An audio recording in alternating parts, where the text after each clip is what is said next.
Nakilala sa buong mundo kamakailan ang bayan ng Santa Ana sa Cagayan matapos itong gamiting lokasyon ng sikat na reality game show na Survivor.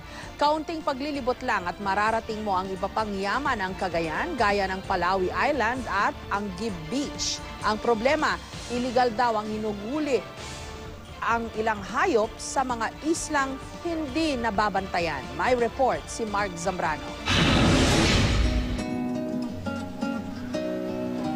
Nasa pinakahilagang silangang dulo ng Pilipinas, ang bayan ng Santa Ana, Cagayan.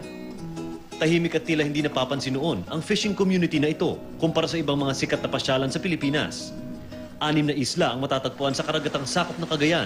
Ilang minuto lang ang layo mula sa bayan. 45 minuto lang ay mararating na ang Cape Engaño sa Palawi Island, kung saan matatagpuan ang parola o lighthouse na ginawa pa noong 1887. 200 hakbang paakyat ng hagdan ang bubunuin bago makarating dito. Pero sulit naman ang hirap dahil pagdating sa taas, masisilayan ang tanawing hindi mapapantayan. Nakatayo pa ang ruins ng parola kung saan maaninag pa ang dating ganda ng lugar.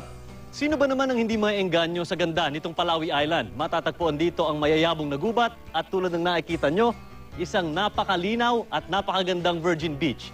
Sa ganda nitong islang ito, dito ginawa ang 2 edisyon ng sikat na reality game show sa Amerika. Nag-triple po yung bisita natin ngayon compare last year. Last year kasi ang kanilang income lang is umaabot lang ng 1.2 million. Yung 43 na bangka. Ngayon, nasa kalagitnaan pa lang tayo ng taon, umaabot na ito ng 2.7. Kilalang pasyalan din ang Anguib Beach na binansagang Boracay of the North dahil sa malapulbos na white sand at napakalino na tubig. Napapalibutan ito ng maliliit na bundok na nababalot ng mayabong na gubat. Pero kamakailan, napabalita ang iligal na panguhuli ng mga kambing sa 6 na uninhabited na isla sa karagatan ng Cagayan. Mahigit 150 miles lang kasi ang layo ng mga isla ng Itbayat, Siyayan, Mabudis at Yami Island mula sa mainland Taiwan. Minsan may mga illegal fishing dyan, malalaki na yung alon. Rubber boat ang gamitin namin eh. Yung rubber boat parang napakalit sa tubig eh.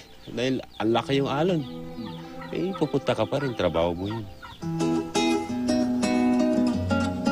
Ang paraisong ito sa norte, naway maprotektahan para lalo pang dumami ang mga turistang mauhumaling sa likas na ganda ng Santa Ana. Mula rito sa Santa Ana, Cagayan, Mark Zambrano, GMA News.